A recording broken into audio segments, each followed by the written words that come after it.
I I feel like I have mixed emotions about the game. I really do have mixed emotions about this game. I'll tell you why. Arsenal 4, Aston Villa 1. I went into the game having some sort of expectation that, we might not come away with a point. We probably, going to the Emirates, we would probably find it very difficult, which we did. But I really thought that Arsenal was going to walk all over us because originally their hearts were broken. They smelt blood at Villa Park because of Villa Park, and they wanted to really do some sort of uh, reckoning based on the previous performance at Villa Park, which wasn't too bad, but the result obviously did stun them. After looking at this game, it's a very bittersweet uh, period or analysis that I take away from this game because um, from the onset, I think we done pretty well in the first half. I think Onana played a pivotal role as a disruptor in the midfield and control of the midfield. And you could see we were missing Kamara as well, just for that fluidity, that engagement. And we broke through quite a couple of times in the midfield, going into through the middle, from the back into the middle, and then going through to Ollie Watkins and Rogers. I just don't think we were clinical enough. We've had opportunities in that first half where I think if we were a bit more urgent and we were a bit more purposeful and a bit more uh, clinical, I think we could have at least been one or two up if we had really just applied ourselves. What was frustrating for me was looking at that second half and the immediate breakdown of the absence of Onana, the poor goal that we conceded again. Um, and I'm not pointing out Martinez as the guilty party here, but he's in goal.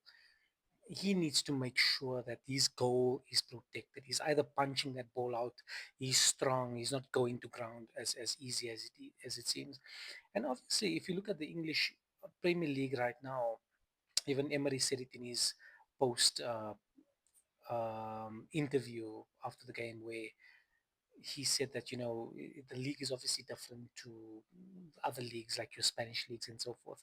It's okay it seems to be okay to touch a keeper and a goalkeeper, and that might be true. And England is it's arguably the best league in the world. It's the most toughest league, and therefore it's quite cutthroat when it comes to certain decisions. Villa needed to have kind of try and put that game to bed early on when we had those opportunities, just to gain that control over the game. Because then I think even with the absence of Onana in the second half, if we were 1 or 2 nil up, we could have kind of moved the needle better to kind of control the tempo of the game. And I would have backed us to doing that. But it's quite disappointing how it fell apart eventually. It was nice to see the young subs coming on and getting some game time. Garcia came and got some game time, and you can see they're a bit rusty.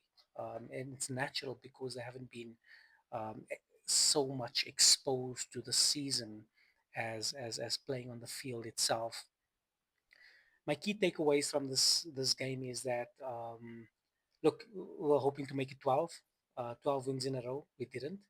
We went to the Emirates. I think we showed a good first half, but obviously it's a game of 90 minutes. It's not a game of only 45 minutes. So therefore, Arsenal were the better team. They created the more chances. The intensity was spot on.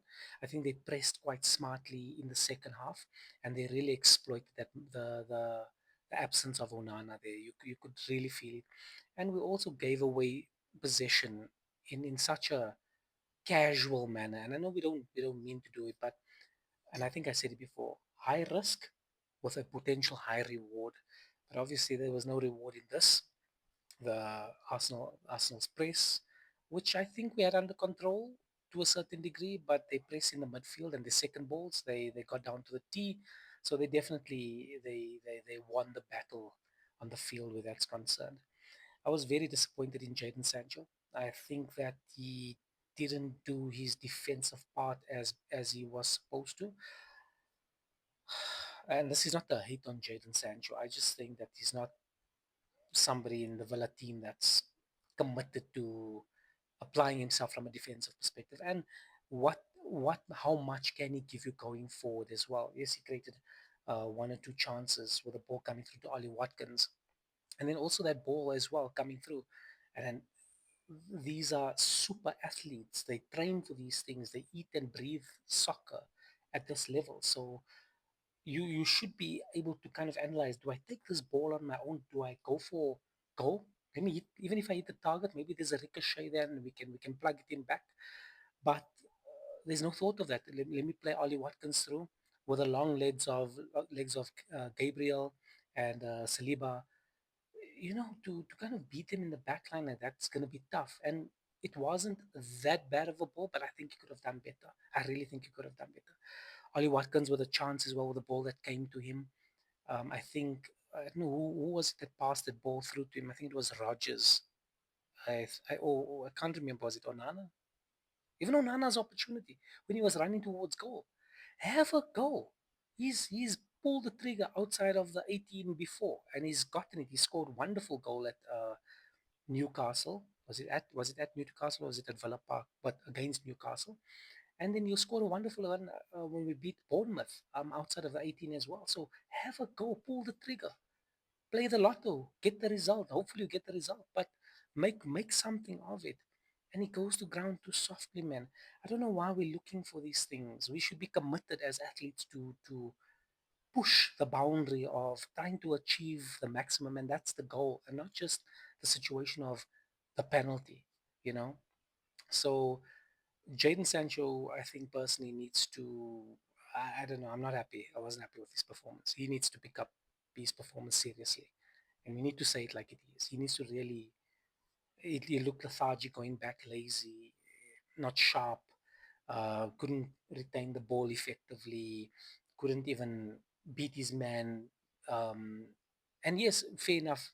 The way Arsenal set up, you could say they were up for it. But why are we not up for it? And also, when we are a couple of goals down, even if it ends up being 8-0, let it be 8-0, 7-0, whatever the case may be, but have a go. We're still dawdling in the back, waiting for opportunities, trying to craft this thing. Consist taking 5 minutes to pass the ball. Lindelof taking 10 minutes to pass the ball. There's no movement in the field, no movement from whether it's Tielemans. Uh, and look, we can't even beat up the youngsters that came on. But it's just a frustrating performance at the end. And I think we lost the game not because Arsenal were better. We lost the game because we slacked and we failed to be a bit more urgent, understanding the nature of the gameplay and being a bit more clinical with our chances. So we lost the game because of us. And I'm not happy with that performance. The second half performance, I was not really happy with, and I thought maybe the energy of Una Emery would be like, you know what, guys, open up the taps, go for it, play your heart out, do what you need to do. We're already 2-0, 3-0 down. They're gonna press us. They'll probably break on the counter, even if they score more. Let's go for it. Let's see if we can get a couple of goals. Let's create a couple of chances. Our XG wasn't bad at the end of the night, I think, compared to Arsenal. It's just a lethargic performance. Arsenal seems sharper. Now, I know we need to be composed and relaxed and keep the ball and have movement and be calm. And we done that, like I said, in the first half, and I think we done that very well. We really beat the press effectively. But somehow after that first goal that Martinez allowed um, for it to go in, which was such a second goal like that. I can't believe it. Anyway, sorry, I'm just so frustrated with us. We should be doing better, man. You know what? I'm just. We need to be doing better, and you can't question Emery's tactics at all. I think he does and is doing an amazing and outstanding job. The team is doing an amazing and outstanding job. But I would have been more okay with this result if we were played off the park completely. But I don't think we were. I think we were our own downfall. And that's what's frustrating to me. And I think that if you are down, open up the gates, go for it. Play the ball into center, challenge, do the things, stop play, great foul, do the things. Um, Rogers, for me, really didn't apply himself like we know Rogers. And he was locked down. He was on lockdown. I mean, the ref was probably also playing for Arsenal because it was a clear second yellow for Marino. And it potentially also cost us a game. I think we were like 2-0 down there. But imagine Arsenal down to 10 men, pull back one, game on. Game on. They have to restructure, and that's the cost of that move. And who's to say? Let's say I don't know what I can't predict the future, but Marino had clear instructions. You don't let that man run with the ball. You don't let Rogers run with the ball because you will take a shot and he can beat Raya from that distance. So that's clear instruction from probably from Arteta's side. Stop Rogers. Make sure that he's not cutting in. He's not pulling the trigger. He's not kicking. He's slowed down, he's beaten, is I mean they played him hard. But he needs to recycle and come out of these things and look at innovating himself in a different way, knowing that people are gonna play hard against him because they understand that he's a very gifted individual. I think Martin Odegaard was quite clear with that, and he said that he loves watching Rogers. He thinks he's an exceptional footballer. So as an exceptional footballer, we have to innovate. You have to innovate in the demands of the game. You know you're going to be headhunted. People are going to tackle you they're gunning for you. Literally, the gunners they're gunning for you. So you have to be smart in how you're looking for space and working with a team and being creative, very exceptionally creative. Ollie Watkins can love him, and I can really be so frustrated with him also at times. But in any case, off to we get Nottingham Forest at Villa Park. Hopefully, we can continue um, playing the way we were playing on the first half and being in a bit more control with a better tempo. But hopefully, so with Kamara out, could see we must Kamara, we must Cash. Just thinking of all these things, man, it could have been better. It could have been better. But in any case, we cheer up, we move on, and like we always say, until next time, up the Villa.